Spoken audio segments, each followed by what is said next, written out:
So, hey, everybody, and hopefully everybody had a good break and managed to get themselves something to eat and refresh themselves, catch up on everything else going on in your lives.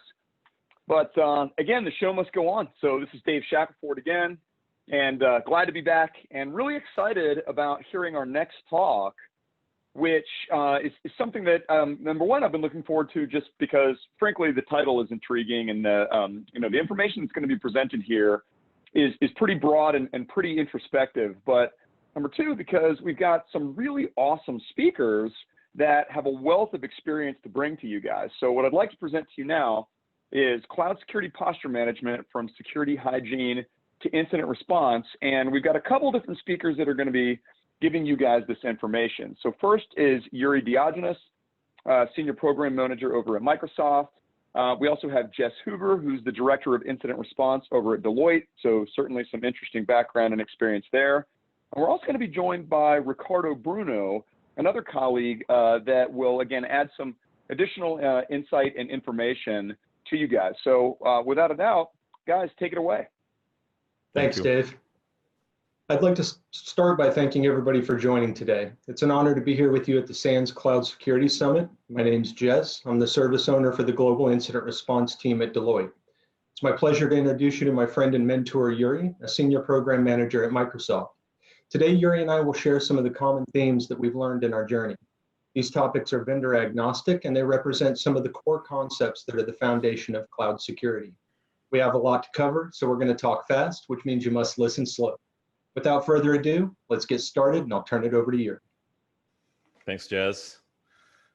Let's get started here on our first slide. I guess, Jess, you have the control. I guess you have the control. I have the control. There we go. Okay, so the first part of this presentation is going to focus on something that it can sound sometimes very boring, which is the secure hygiene. Mainly because a lot of customers we've seen, they are really into threat detection for the most part. They like the buzzwords, machine learning, AI, but when it comes to basic secure hygiene, we still have a huge gap to fulfill.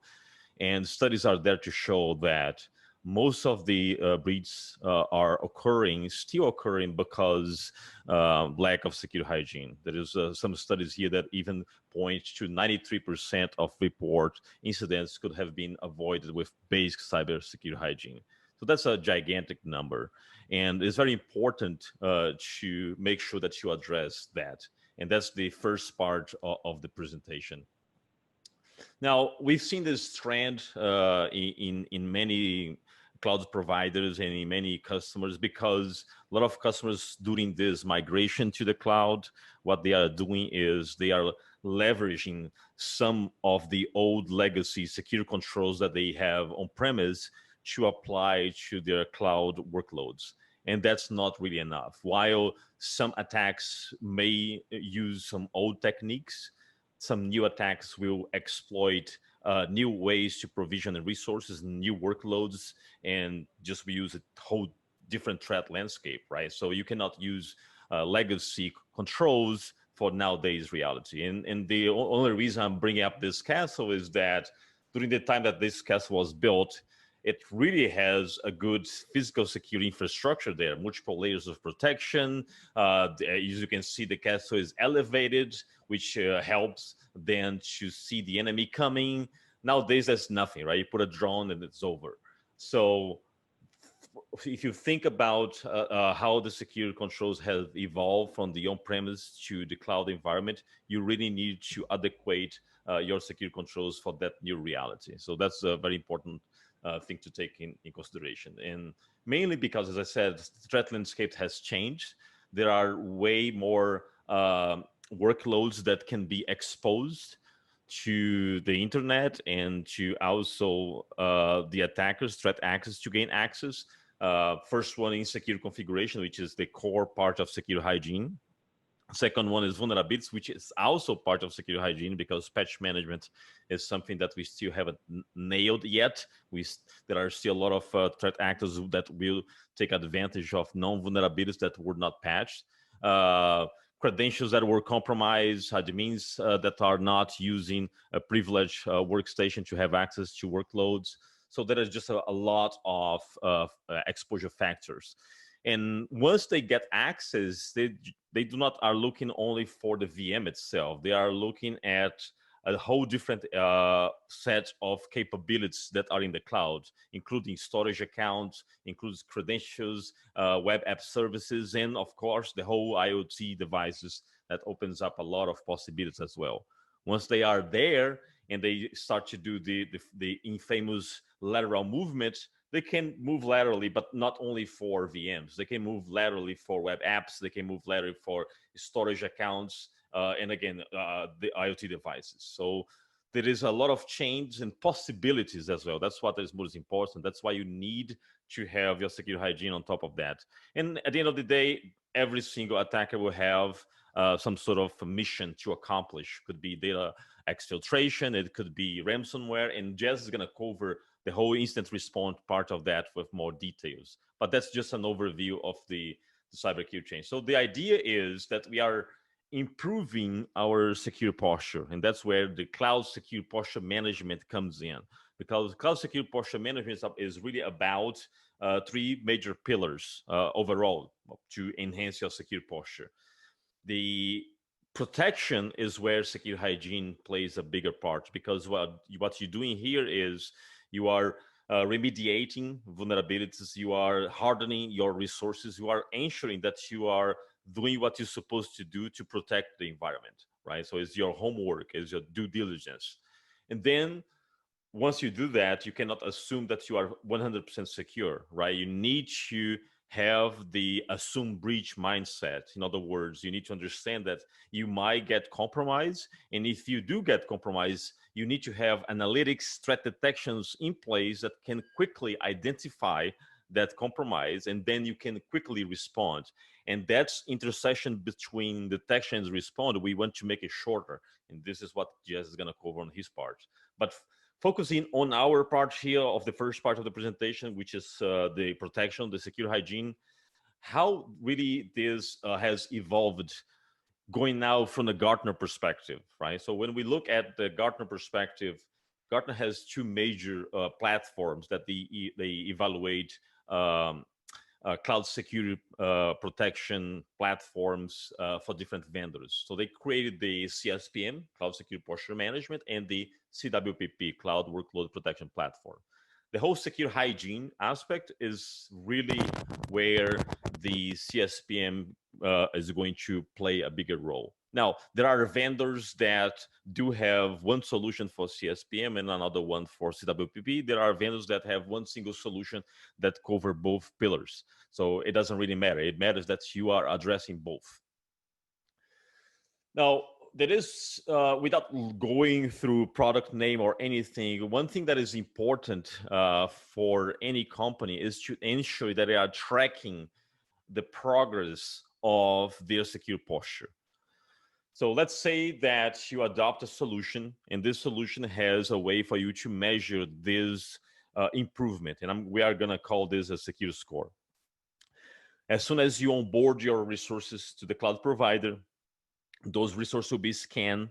There will be a vulnerability assessment that will run across all the resources, and it will come up with a result.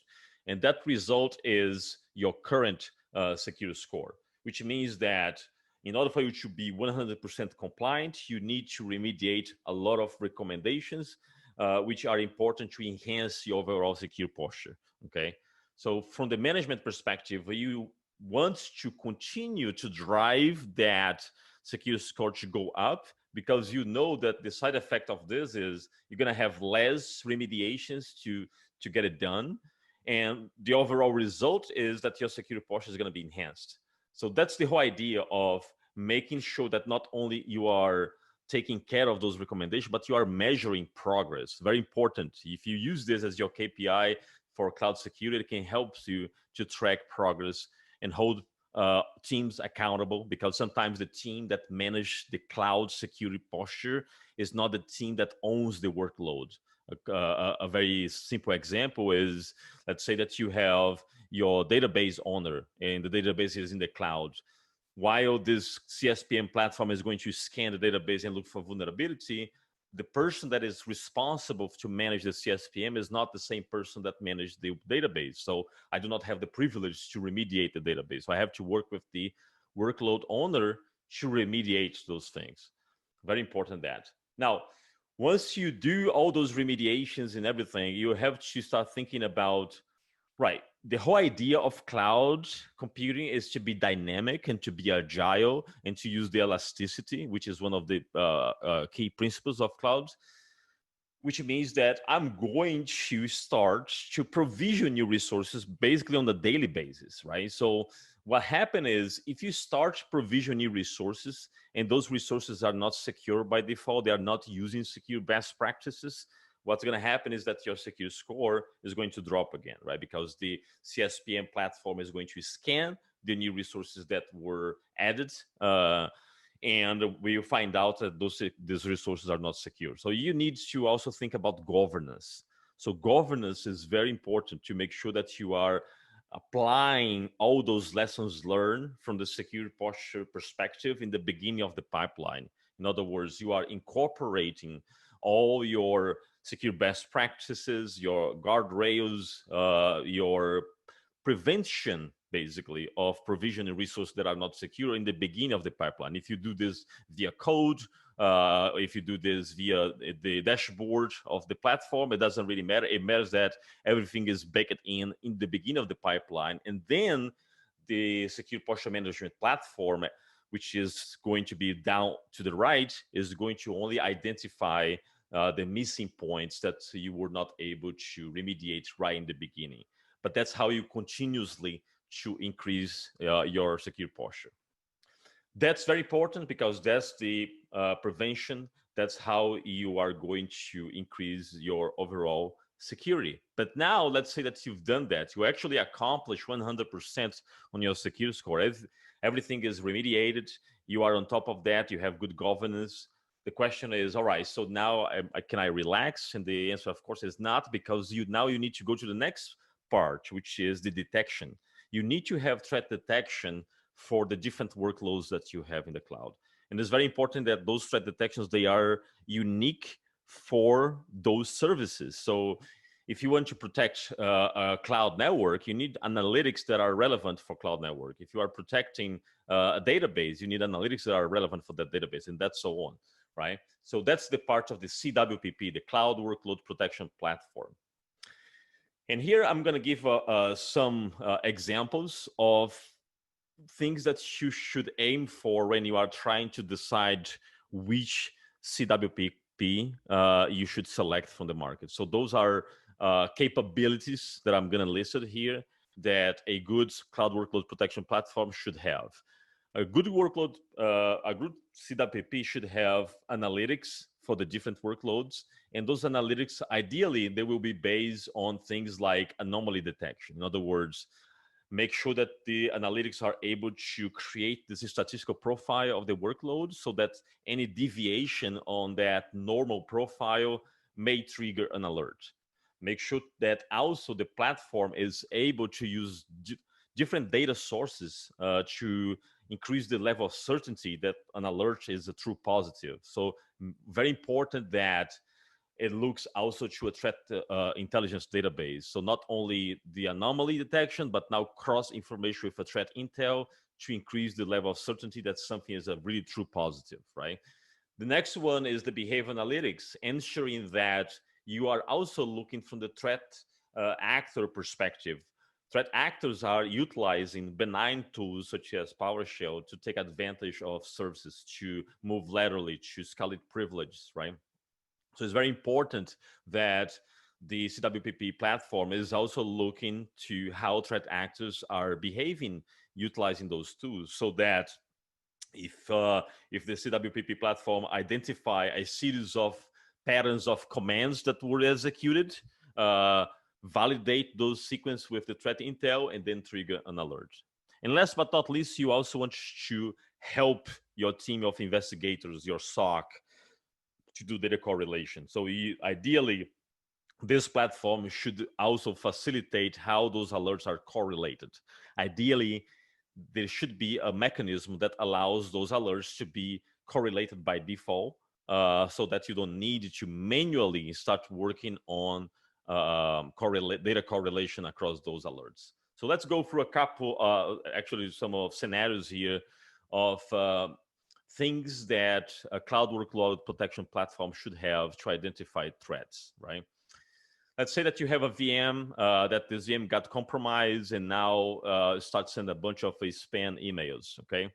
The cloud workload protection platform will identify this spike in SMTP traffic and is going to double check with the threat intelligence database, right? So I want two data sources to increase the level of certainty that this is true positive. Let's say that those two came up positive, and now I have a really good indication that an attack occurred, and I can trigger the alert. So that's one example. The other example is, let's say that one very common attack nowadays is code injection in memory. So let's say that you have a VM that got compromised, is a piece of malware there. And although this VM is fully patched and there is anti-malware, the malicious code actually did a hijack of a process in memory and inject code on that process. So the anti-malware was not able to identify, the anti-malware was not able to see that there is something there, and the malicious code is in memory doing some sort of damage. The thing is, when this type of behavior happens, sometimes what happens is the process crashes on its own, right? Let's say that the winword.exe got compromised with code injection, and then like 15 seconds later, it crashed. What happened is, by default, Windows will generate a dump file of this crash, and ideally, the CWPP platform should collect a copy of this dump file and then perform an analysis to look for evidence of exploitation and compromise. And if it finds, trigger an alert. So that's another example of capabilities that the platform should have. And last but not least, complementing the previous scenario is the fileless attack detection, which is very important because sometimes the process does not crash. So you need also the platform to be able to proactively scan memory to identify potential compromise. And if it finds, trigger an alert. So that was basically a quick overview of the cloud security posture management aspect and the CWPP. Now let's talk more in depth about incident response of Jess.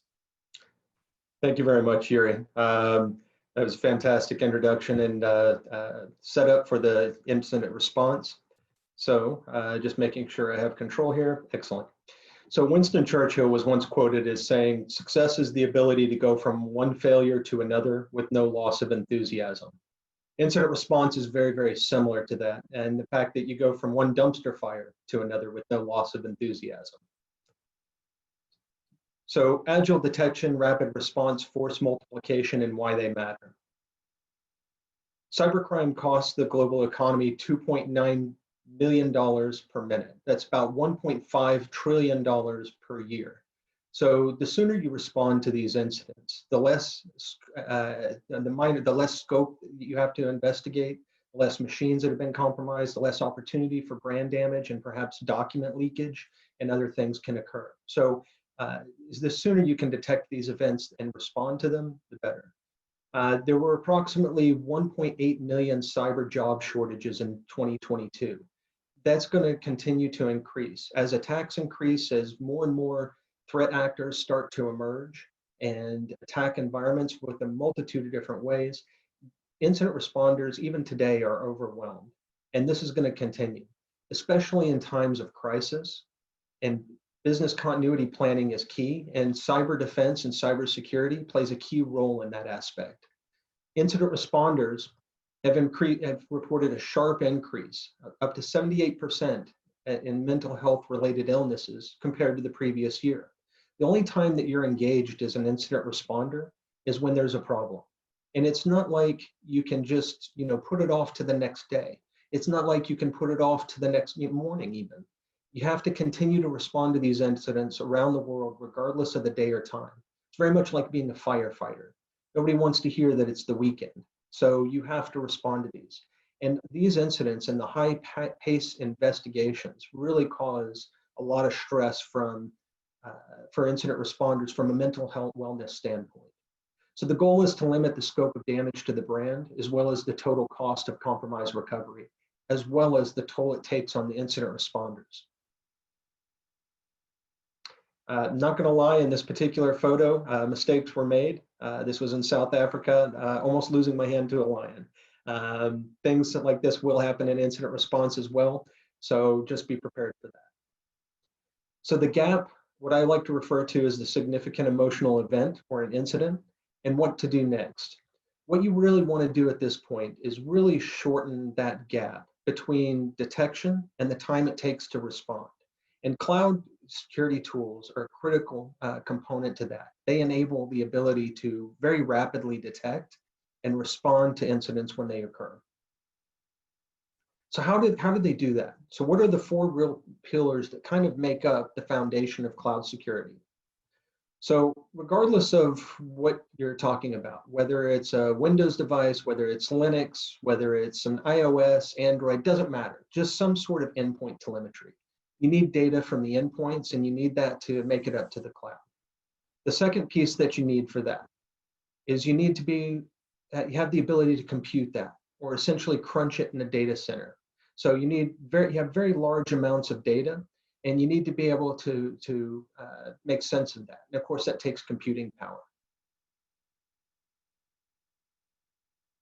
All right. So the third component to that would be machine learning and artificial intelligence. So machine learning and artificial intelligence are just essentially the mathematical algorithms that make sense of that data in those data centers that has been collected. From there isn't really a false positive or false negative per se when it comes to ML or AI. Really, it's just flawed logic whenever something is a false or negative. And in the case of a true detection, that's great. But there will be those detections that need a fourth component, that need the human eyes on. You need to be able to look at those signals that bubble up.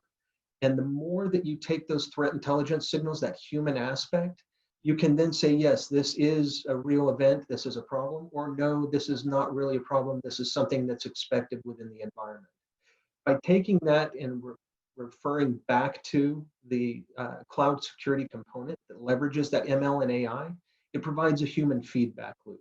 It's that human feedback loop that helps those algorithms learn. The more you use them, the more often and more frequently you adjust those and respond to them, the more quickly they can then bubble back up the signals that matter. And you generate more accurate threat signals through the continued use of those cloud security tools.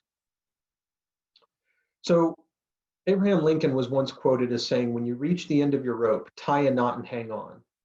In incident response, the two key tools that you need in your arsenal are an EDR solution and the UEBA, the User and Entity Behavioral Analytics solution. If you sharpen your skills on those two tools and expand from there, those will generate the most information that's relevant to an incident responder out of the multitude of tools that you have available to you.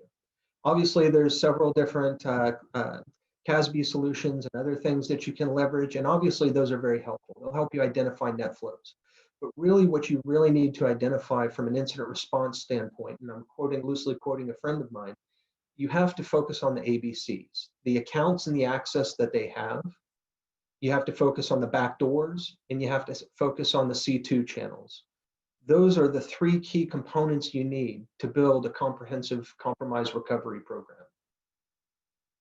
So let's talk a little bit more about the two tools when they're integrated. If you have an integration between those tools and you can pivot back and forth between your EDR and your UEBA solution, it's extraordinarily powerful, because not only can you focus on detections in your EDR, you can pivot over and find out very quickly what other user accounts may be exposed on those particular systems, as well as what the other entities that may be exposed to that particular breach. This really helps you identify the scope of a compromise. So let's just talk about the EDR basics. Very similar to any other privileged system, you really want to leverage dedicated admin workstations to access those, because they are very, very powerful. You can do things on a lot of EDR solutions where you can remotely run scripts. You can quite effectively isolate or quarantine machines. And so there's a lot of very powerful aspects to that. You can also even pick up with a lot of EDR solutions, a lot of what's being transmitted in terms of or put on the command line. So for instance, if somebody's using a clear text username and password. So you have to keep that into context as well. Automate commodity detections wherever possible. Leverage your EDR solution to reduce the amount of commodity malware detections. And we'll talk about a lot of that here in just a moment, what defines commodity. But when you automate those things, and this is essentially going to be malware that's very broad, things that are quite commonly known, that are not as targeted. And we'll talk about the term targeted here in a moment as well. But this will reduce the amount of noise and time it takes to respond to some common malware detections that would typically lead to a broader breach. And it allows your incident responders to focus on the more serious threats to the environment. Regularly monitor for anything anomalously auto-starting on systems, such as identity stores, your VM hosts, software distribution systems, or any other key IT admin systems, as well as VIP systems. Your C-suite, your IT staff, these are the key systems that an adversary will go after when they get in the environment. Because really, it's not about getting access to the VMware host or the identity store itself. It's not that matters. It's the access that those machines provide and that those key users provide to the data that matters to the adversary. Another example, just to give a simple tactical example.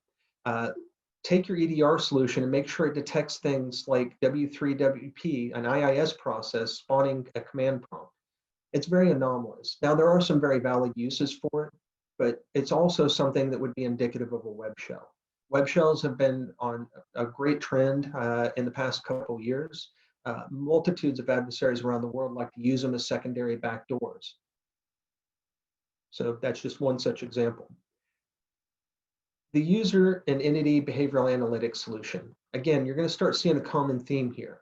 Leverage those dedicated admin workstations. Enforce multi-factor authentication on those consoles.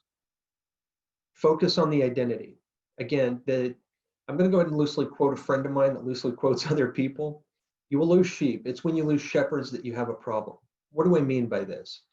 Essentially, when you lose the identity of key assets or key people, such as your IT admins, such as the people, your domain admins, CEOs, they have access to a lot of systems and a lot of data. And that really expands the horizon or the impact that it has on the investigation, as well as what potential brand damage might exist and how quickly an adversary can navigate through the environment to get to their action on objective.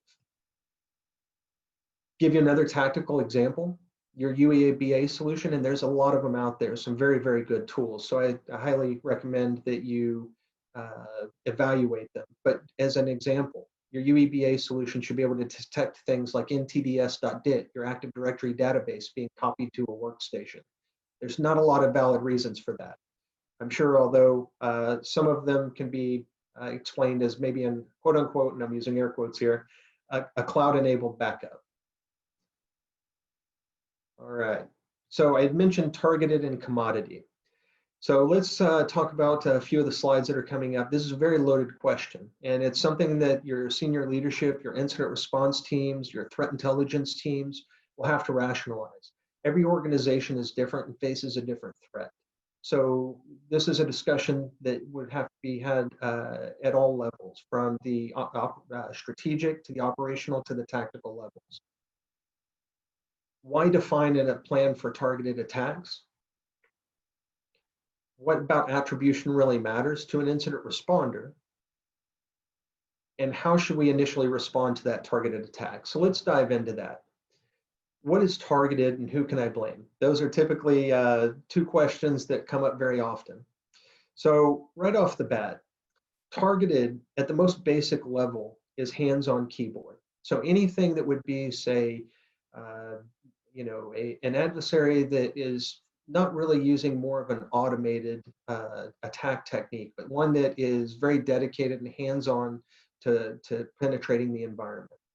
Other ways of defining it, it can be, of course, custom implants. If you detect something that was specifically written for your environment, you typically wouldn't see that elsewhere in many other locations. And there's a multitude of tools you can use to examine suspicious or malicious implants online. And then, of course, intent and access. Malware is not needed to persist. I was in one investigation where we're quite literally looking over the shoulder of the IT manager that at the on-site investigation we were at. And he was logged into a server. And then all of a sudden, he was logged out by his very same account. Going back and tracing that RDP connection to that public-facing server, the connection actually originated from a country where they did not do business. So you don't even need malware to persist with an environment. As long as you have the valid username and password, you can leverage that to persist within an environment. There's a multitude of stories, but given our limited time, we'll go ahead and move on. So your organizational leadership and IT staff have to determine what's targeted. And again, you also have to rationalize the threats that face your specific organization. When it comes to attribution, who can I blame? Attribution in virtually all multinationals doesn't really matter. And it's not that it doesn't matter to others, like for instance, your senior leadership, who's determining and setting the risk, threat intelligence, who's identifying what are the threats to the environment. They have very valid concerns that may or may not relate to the geopolitics or something else that may face the environment. But when it comes to an incident responder, there's really two types of adversary that can dictate the incident response investigation, as well as the compromise recovery. So those two are, one, does an adversary intend to get disruptive or destructive? So would this be something like ransomware, or maybe embarrassment of the organization by publishing documents? In those particular cases, you need to get very disruptive to the adversary, and you need to take action right away. What we like to refer to as blocking and tackling. Whereas if the adversary's intent is to run silent and run deep and maintain a persistence within the organization, something that would allow them to perform multi-stage campaigns and come and go every 6 to 12 to 18 months at will and remain very silent, you would take a very different approach to that type of adversary. In that particular case, in many cases, they are very well funded, they're nation state actors, and they're going to go to great lengths to persist within the environment. And so they will put in multiple implants. They will use things like web shells and other utilities to maintain a persistence within that environment. So how do you respond to that? If it's a targeted attack, you have to assume that your communications channels are compromised. Things like your email communications, perhaps document stores that you're using for your incident response investigations or other security teams, or even the leadership. But you still have to assume that those communications are compromised until you can get through the investigation. And the last thing you want to do is alert an adversary that you're on to them and that you have some initial threat intelligence. So what do? How do you maintain communication security during one of these incidents? Well, continue to maintain your normal communications as if it's business as usual. So anything that does not pertain to the attack, you continue to do as normal. On the side, you get a credit card, quite literally establish a new collaboration platform with a vendor of your choosing. And then that would provide your basic services, such as email, document collaboration, perhaps chat services or other things, and set it up totally separate from your tenant within your organization. This will allow you to, establish a clean communications channel, one that you know not to be compromised. Step 2, you send out an SMS notification to the cell phones of the key stakeholders. In that flash notification of the incident, provide some very basic information. This would include the senior leadership teams. This would include your IT staff. This would include any public relations or legal counsel that you have. And you establish that initial out-of-band channel. They can leverage their cell phone in many cases for all of these different cloud tools to initially get into the environment. Obviously, as you start to move through the investigation, it can take days, weeks, months in some cases. and then even the compromised recovery will add into that time frame. So while you're planning through that, you want to issue dedicated laptops complete with a BIOS flash, fresh OS build using known good OEM media. For the remainder of the investigation, compromise recovery, until you get to that planned eviction date when you put in all of the things at once to evict that dedicated adversary. And then, of course, all of the subsequent tactical monitoring until you have a high degree of confidence that you've recovered in the environment. All right, broke that out a little bit bad. Apologies, let me back up. And the slide deck is not up right now. Did I change views? Yeah, let me fix that for you real quick. It was Apologies. Thank you very much, Brian.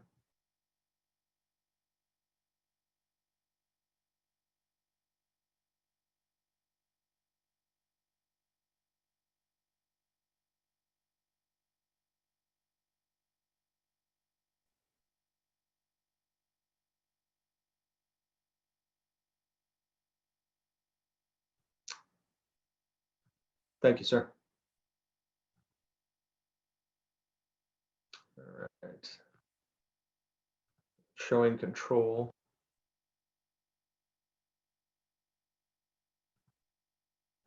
Brian, I'm not showing control of that.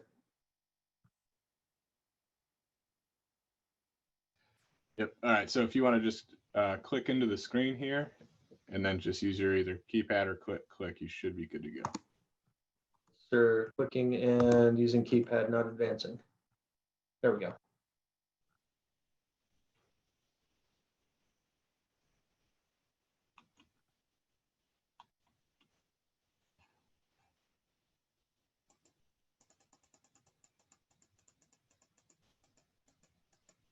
Looks like you had an issue with that third bullet there, and we can get you to the next slide if you want. If you'd be so kind, to advance that.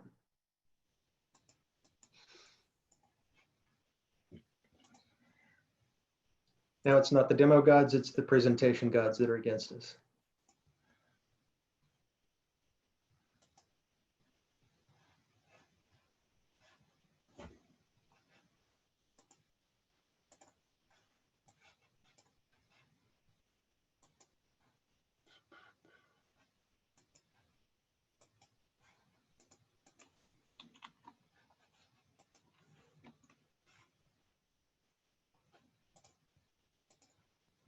Yep. Just one sec here. We'll get this figured out.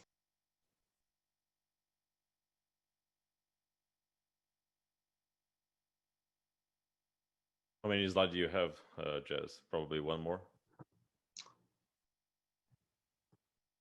Yeah, it should be, I think, the key takeaway slide.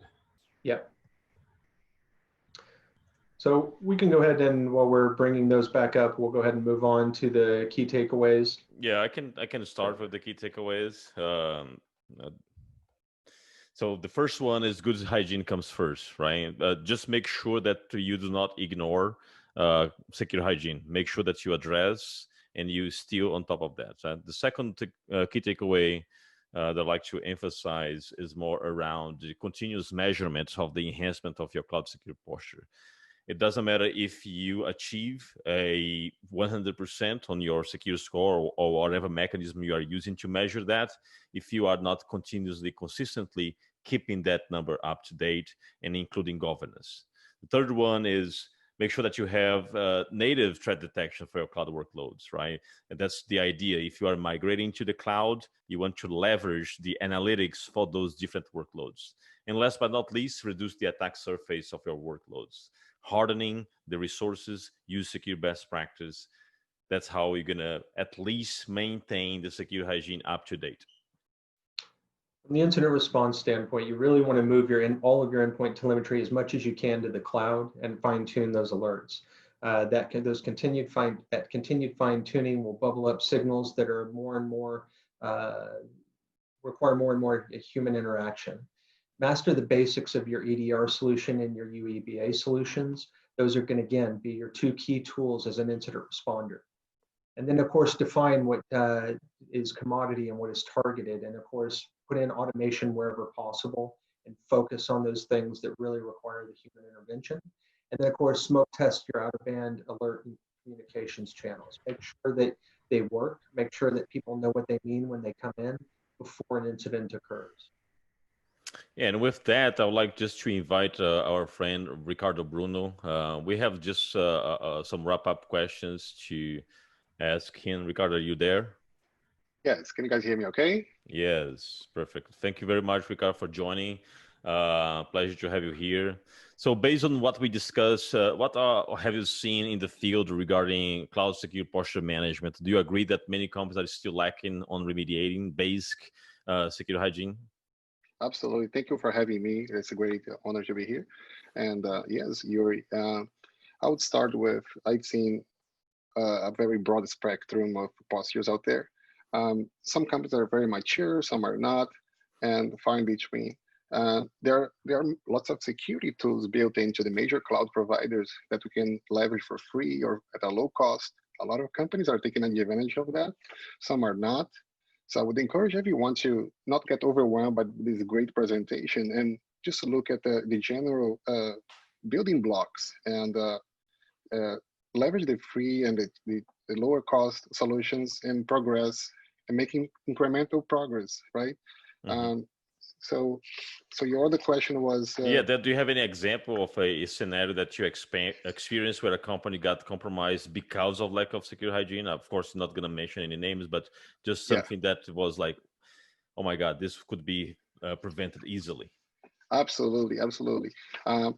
I've seen many different types of incidents, and I liked your slide that you explore the threat actors leveraging a variety of exposures to a breach. You mentioned exposure, access, lateral movement, and actions. We could go through each one of those and find a public breach that occurred, right? But I'll mention here things that normally fly under the radar, such as a developer honestly and like non maliciously expose a credential to a public GitHub repository, right? Someone just committed a code that had a credential in there for an application or cloud account, boom. That's in a matter of seconds, literally.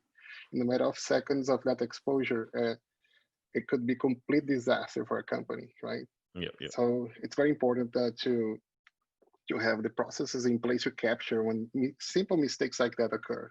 That's one main example that is fresh in my memory. And another example is in a similar fashion when there is a security vulnerability that explores a flaw in an application. Someone is able to gather a credential, and then if that credential is not properly set up, people can laterally move fairly quickly. And I've seen even in the public arena, public breaches out there where a simple breach could have been just a simple breach, but no, it was huge because that initial exposure was not properly considered when the permissions and the roles are created. Yep. I think Jess has some questions too, right, Jess? Absolutely. Ricardo, quick question for you. When we're performing penetration tests on customer environments, have you seen a reduction in the detection times between customers with mature EDR capabilities versus customers with either less mature capability or legacy on-prem solutions? Absolutely. I see a major improvement, even with lower maturity, even if you have some basic EDR capability, it already helps a lot. It saves us time to get to the data and to triage and to observe what the impact could have been. And so I would say here, even beyond EDR, those basic security capabilities in the cloud, they allow us to get alerted in near real time as things are happening. And that agility that we gain is much more robust than most on-prem environments. Not to say some on-prem environments cannot be super good, but I think the little companies, the smaller companies without much resources can have much more, how can I say, a force multiplication by leveraging the cloud tools properly. And Jess, I know you have another one, but since we are almost running out of time, there are a couple of questions related to secure incident that I think will be good for you to answer on the Q&A.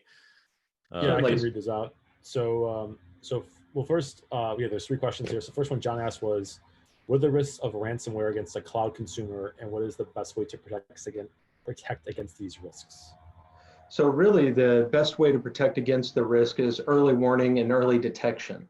So if you start seeing things like emotet phishing campaigns, TrickBot, or you start seeing massive outflows of data, those are all indicators of some of the current ransomware attacks that we've seen from some of the more advanced ransomware adversaries.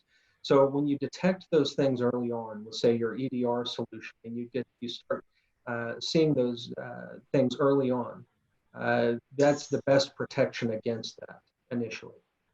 Gotcha. Yeah. So Razi, we have 2 questions around incident response. So Razi asks, can you share some examples when incident response may require notifying the government, as a non-state actors may have been involved? Is there a particular criteria that needs to be met for this to happen? So it depends on the region and the country. Obviously, there are different governing bodies for each. The other thing that you need to keep in mind is I would always first encourage everybody to engage their legal counsel first to determine what organizations need to be contacted and notified, both as well as third party, as well as the public sector or governments, because you have different regulations and different time frames. Just taking GDPR, for instance, once an incident is detected, the clock starts ticking. You have 72 hours to then notify the regulators about that. So again, it very much depends on the local jurisdiction, and your legal counsel will be able to help guide you through the maze of different regulations and laws. So call your lawyer. Yeah, exactly. All right, last one. Amanda had the exact same question that I have is, what would you say the differences are from incident response perspective in the cloud versus traditional incident response? I'm sorry, so can you repeat that question? Yeah, so what are basically the key differences between doing IR in the cloud versus the traditional type of incident response that people kind of probably know and do today? So I'd probably say that, the key difference would be the logging that's available to you. When it comes to your cloud providers, there's different levels of logging depending on the tool that you're talking about. And so I would be very familiar with what logging is available and how to interpret that. And then also making sure that, whatever logs are being ingested and normalized into your SIEM solutions prior to an event occurring. So you need to make sure that you're optimizing the ability to go through those logs and you have the key skill sets to determine that. Yep. Gotcha.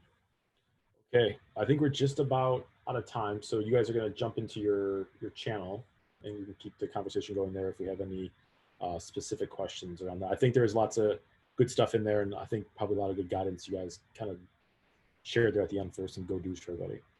So thank you so much, Jess and Yuri. And Jess and I go way back. I think we and him worked an incident together in Montana, like probably 6 or 7 years ago, maybe even longer than that. So I haven't seen Jess since then. So it's good to see you, Jess. Small world.